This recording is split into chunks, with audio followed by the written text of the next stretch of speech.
तो देखो यार, सभी लोग मुझसे यही कहते हैं कि तुम ईश्वर को क्यों नहीं मानते हो। ठीक है, चलो मेरी बात रही, मैं नहीं मानता, वो अलग बात। ठीक है, लेकिन आप तो मानते हैं ना ईश्वर को। तो आप जिस भी धर्म के हैं, आप जिस भी धर्म के हैं उस ईश्वर को मानते हैं ना। तो मैं आपको 7 दिन का चैलेंज देता हूँ, मैं आपको 7 दिन का चैलेंज देता हूँ। आप जिस भी धर्म के हैं, आप अपने उस ईश्वर को मानते हैं तो ये बात आपके लिए पूरी तरह से है। 7 दिन का चैलेंज ये है कि आपको 7 दिन बिना झूठ बोले रहना है। 7 दिन कोई गलत आचरण नहीं करना है आपको। गलत आचरण का मतलब ये है कि आपको कोई भी किसी भी प्रकार का नशा नहीं करना है। सुरती, गुटखा, पान मसाला, सिगरेट, दारू, गांजा, भांग, जो भी रहता है ना खाने पीने का, आप नशा करते हैं तो कोई भी गलत आचरण नहीं करना है। 7 दिन तक आपको एकदम शुद्ध विचार रखना है, मन में किसी भी तरह का गलत विचार नहीं रखना है। 7 दिन तक आपको कोई भी गलत काम नहीं करना है। 7 दिन तक आपको किसी भी इंसान से बुराई नहीं करनी है आपको। 7 दिन तक आपको अपने माँ बाप की आज्ञा माननी है। आपके माँ बाप के जो कह दें आपके माँ बाप, आप उस बात को मान लीजिए। ठीक है माँ, ठीक है पिताजी, ठीक है नहीं जाएंगे, ठीक है नहीं करेंगे, इस तरह से। ठीक है, 7 दिन तक। हाँ, आप जिस भी धर्म के हैं उस धर्म के ईश्वर को मानते हैं अगर 7 दिन आप ये चैलेंज कर सकते हैं, ठीक है, ये बात आप मान सकते हैं मेरी, इस तरह से आप रह सकते हैं 7 दिन बिना झूठ बोले, बिना कोई गलत आचरण किए, बिना कोई गलत विचार रहे, बिना किसी व्यक्ति के किसी की बुराई किए। अगर 7 दिन तक आप इस तरह से अपना जीवन जी सकते हैं, केवल 7 दिन मैं बात कर रहा हूँ, जीवन भर की नहीं, मैं 7 दिन की बात कर रहा हूँ। अगर 7 दिन आप सिर्फ इस तरह का जीवन जी लिए, अगर आप जी सकते हैं, तब मैं मानने के तैयार हूँ। आप जो भी कहेंगे वो मैं करने के लिए तैयार रहूँगा। पर ये मेरा चैलेंज है आपको। अगर 7 दिन तक आप ये सभी कर सकते हैं, मुझे आके बताइए। मुझे आके बताने की जरूरत क्या है आपको? आप नहीं रह सकते 7 दिन। मैं लिख के दे सकता हूँ, मैं कॉपी पेन पर लिख कर दे सकता हूँ। आप कितना हो बड़े ईश्वर के भक्त हो, कितना हो आप ईश्वर की पूजा करते हो, आप जिस भी धर्म के हैं, मैं ये बात लिख के दे सकता हूँ कि आप 7 दिन तक बिना झूठ बोले नहीं रह सकते, बिना गलत आचरण किए नहीं रह सकते, बिना गलत शब्द बोले नहीं रह सकते, बिना किसी व्यक्ति से बुराई किए नहीं रह सकते हैं, बिना आप माँ बाप के आज्ञा का अवहेलना किए नहीं रह सकते। मतलब आप 7 दिन तक माँ बाप के आज्ञा का पालन नहीं कर सकते। आप ये मैं लिख के दे सकता हूँ आपको। आप जिस भी धर्म के हैं, जिस भी ईश्वर को मानते हैं, जिस भी धर्म से हैं आप, तो क्या फायदा आपको ईश्वर को मानने का? मैं ये कहता हूँ आपसे, आपको ईश्वर की मानने का क्या फायदा?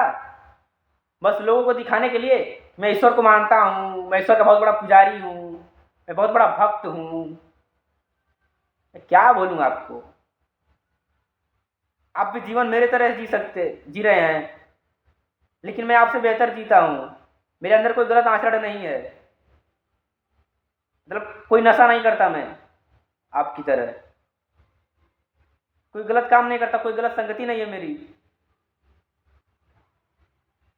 ठीक है, तो कुछ तो आपसे बेहतर हूं मैं, लेकिन मैं ईश्वर को नहीं मानता। आप तो मानते हैं, लेकिन आप के अंदर सब कुछ भरा हुआ पड़ा है? मतलब माँ बाप की बात भी नहीं मानते आप गलत आचरण भी करते हैं, आप दिन भर झूठ बोलते हैं, आपके मन में गलत विचार भी रहते हैं किसी और के प्रति। कहीं जाते हैं घूमने फिरते, आपकी नज़र किसी पे पड़ती है तो फिर वो वाला आता है मोमेंट। फिर क्या फायदा आपका ईश्वर को मानने का? थोड़ी तो इज्जत रख लेते हैं ईश्वर की। बात करते हैं ईश्वर को मानते हैं हम, आप ढोंग करते हैं ईश्वर को मानने का, मानते नहीं है। आपको भी पता है अंदर से वो नहीं है ऊपर, इसलिए तो आप बेधड़क झूठ पे झूठ बोलते रहते हैं।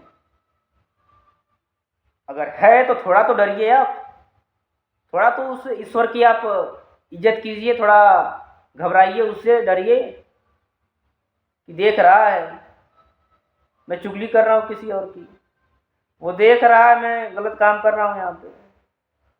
अब डरिए इस बात से कि वो देख रहा है मैं गलत विचार है मेरा उसके प्रति, उसको सब पता है मुझे बहुत सताएगा।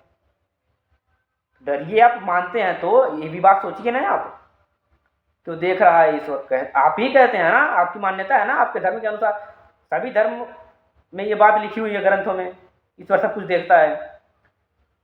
तो कुछ तो डरिए ईश्वर से कि ईश्वर देख रहा है। लेकिन आप बेफिक्र जीते हैं जिंदगी, जब मन जब नशा करते हैं, जब मन तब गलत काम करते हैं, जब मन जब किसी के प्रति बुराई करते रहते हैं। कहीं घूमने गए तो कुछ देखे तो मोमेंट आ गया, यही आपकी आपके ईश्वर के प्रति आपकी मान्यता है। तो इससे अच्छा तो मैं नहीं मानता हूँ तो ही मैं बेहतर हूँ। कम से कम मैं अपने ईश्वर की अगर मैं मानता तो कम से कम उसकी बेइज्जती तो नहीं कर रहा ना किसी ईश्वर की। कोई मुझे देखकर कहीं कुछ गलत काम करते, कुछ गलत बोलते हुए अगर देखे सुने, कम से कम वो ये तो नहीं कहेगा कि ये बहुत बड़ा ईश्वर का पुजारी है, ये इस ईश्वर का भक्त है। मेरे बारे में कोई इस तरह से तो नहीं कहेगा ना, मेरी वजह से किसी ईश्वर को बुराई तो नहीं करेगा ना कोई। और आप देखिए, आप कहते हैं आप ईश्वर को मानते हैं, अब क्या मानते हैं आप ईश्वर को? ईश्वर को मानते हैं तो आप नम्र भाव से रहिए ना, विनम्र रहिए, मन को शांत करके रखिए। ईश्वर को मानते हैं तो हर इंसान के प्रति प्रेम भाव दिखाइए। अब तो अकड़ के चलते हैं, घमंड में चलते हैं, मन में गाली देते हैं देखते ही है, ये तो उस धर्म का है, गाली देते हैं इस तरह से, आप गलत विचार रखते हैं उसके प्रति।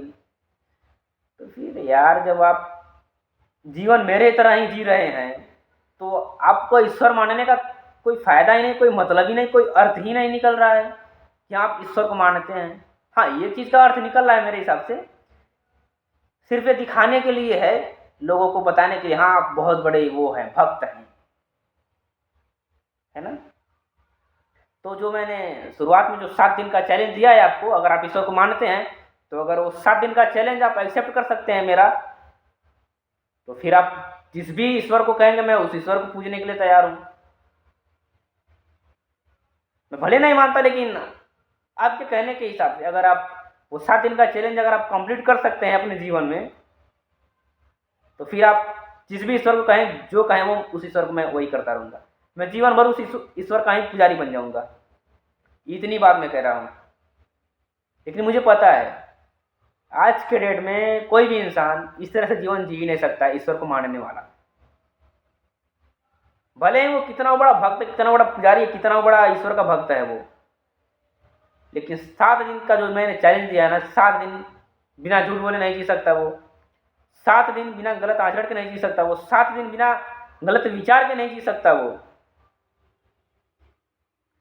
7 दिन माँ बाप की बातों का नकार के ही जी सकता है वो, मान के नहीं जी सकता कभी भी। तो जब आप अपने इस आदत को छोड़ ही नहीं सकते हैं, आप इस तरह से आप शुद्ध बन ही नहीं सकते, शुद्ध रह ही नहीं सकते, अपने मन को, अपने विचार को, अपने शरीर को शुद्ध करके जी नहीं सकते हैं, तो फिर ईश्वर को माने ना माने आपके लिए सब शून्य है मेरे हिसाब से।